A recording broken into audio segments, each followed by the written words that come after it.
নমস্কাৰ সকলোকে নমস্কাৰ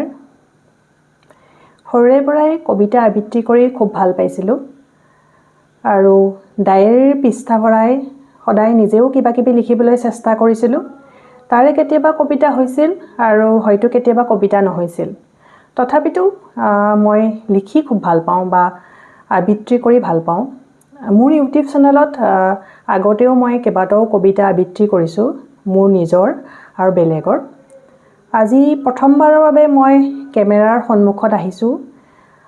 নিজৰ এটা কবিতা আবৃত্তি কৰিম বুলি আপোনালোকে সকলোৱে কবিতাটো আদৰি ল'ব বুলি আশা থাকিল কবিতাৰ শিৰোনাম বেবেৰী বান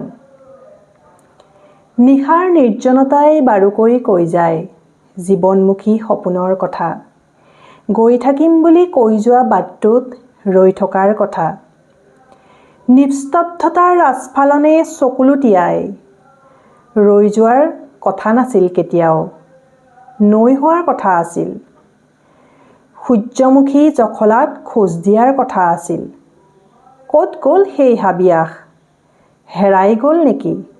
ক'ত গ'ল আৰু মই নিজে নিজক বিচাৰি ফুৰিলোঁ হেৰুৱা সুৰৰ গীত এটিত ধন্যবাদ